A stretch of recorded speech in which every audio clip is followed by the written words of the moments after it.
రేపటి నుంచి ఎంపీ అభ్యర్థులు పార్టీ సీనియర్ నేతలతో రూట్ మ్యాప్ పై చర్చించనున్నారు. సమ్మర్ ఎఫెక్ట్ తో ఎక్కువ శాతం రోడ్ షో పైనే బీఆర్ఎస్ ఫోకస్ చేసినట్లు తెలుస్తోంది. జనాల వద్దకు నేరుగా వెళ్లడానికి రోడ్ షోనే బెటర్ అని కేసీఆర్ భావిస్తున్నట్లు సమాచారం. దీనిపై మరిన్ని డీటెయిల్స్ షరీఫ్ అందిస్తారు. షరీఫ్, కేసీఆర్ ప్రచార వ్యూహాలేంటి? రోడ్ షోలకు ఆ పార్టీ సిద్ధమైనట్లు తెలుస్తోంది కదా, అప్డేట్స్ ప్లీజ్. 17 స్థానాలకు నామినేషన్ల ప్రక్రియ కంప్లీట్ కాగానే కేసీఆర్ షెడ్యూల్ బిజీ కానుంది. ఇప్పటికే గత కొద్ది రోజుల నుంచి కూడా మనం చూస్తున్నాం, వరుస సభలతో జనాల్లోకి వెళ్తున్నారు. కాంగ్రెస్ పార్టీకి సంబంధించిన హామీల అంశాలపైన కూడా నేరుగా జనాలతో ఆయన మాట్లాడుతున్నారు. సభల్లో ఆయన స్పీచ్ మనం అబ్జర్వ్ చేసినాం. సో ప్రస్తుతం బహిరంగ సభలతో పాటే మళ్ళీ నేరుగా జనాల దగ్గరికి వెళ్ళాలి, ఎందుకంటే ఈ మధ్య సమ్మర్ ఎఫెక్ట్ కూడా ఎక్కువగా అనిపిస్తోంది, ఎండల తాకిడి కూడా ఎక్కువగా ఉంది. అందరినీ సభ దగ్గరికి జన సమీకరణ చేయడం కంటే నేరుగా రోడ్ షోల పేరుతో జనాల దగ్గరికి వెళ్ళడం, జనాల దగ్గరికి వెళ్ళి వాళ్లకు సమస్యలు ఉంటే అడిగి తెలుసుకోవచ్చు, ఇదే బెటర్ అనేటువంటి ఒక అభిప్రాయానికి మాత్రం పార్టీ చీఫ్ కేసీఆర్ వచ్చినట్లుగా కూడా తెలుస్తోంది.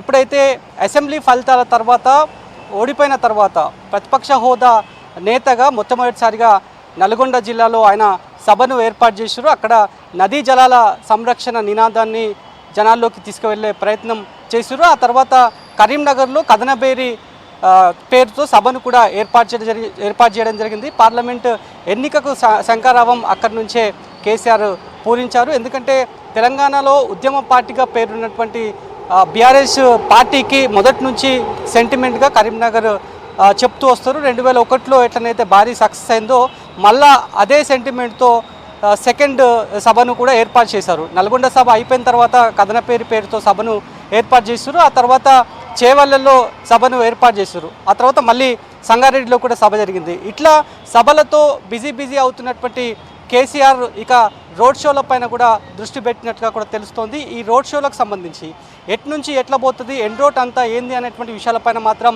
రేపు ఒకంత క్లారిటీ వచ్చే అవకాశం ఉంది. రేపు నామినేషన్లకు సంబంధించినటువంటి బీఫామ్లు, చెక్స్ ఇవన్నీ కూడా అందజేస్తారు, నేరుగా కేసీఆరే అందజేస్తారు. ఆ కార్యక్రమంలో ఇప్పటికే అందరికీ కూడా ఆహ్వానం అందింది.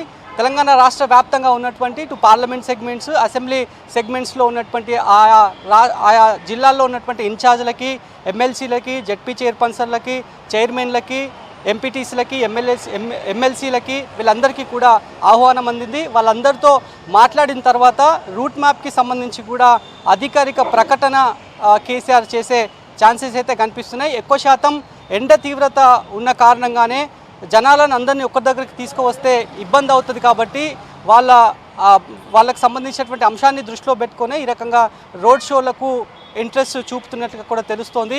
మరోవైపు అన్ని అంశాలపైన ఏ రకంగా అయితే కాంగ్రెస్ పార్టీకి సంబంధించినటువంటి ఆరోపణలు బీఆర్ఎస్ పార్టీ పైన చేస్తోందో దానికి గట్టి కౌంటర్గా ఈ రోడ్ షోలన్నీ కూడా కేసీఆర్వి ఉంటాయనేటువంటి ప్రచారం అయితే పార్టీలో జరుగుతున్నటువంటి సిచ్యువేషన్స్ అయితే మనకి కనిపిస్తున్నాయి. రోడ్ షోకి సంబంధించి మాత్రం రేపు మీటింగ్ అయిపోయిన తర్వాత, అదేవిధంగా 17 మంది ఎంపీ అభ్యర్థులు నామినేషన్లు ఖరారు చేసిన తర్వాత వాళ్ళకి సంబంధించినటువంటి అఫీషియల్ రూట్ మ్యాప్ అంతా బయటికి వస్తుంది.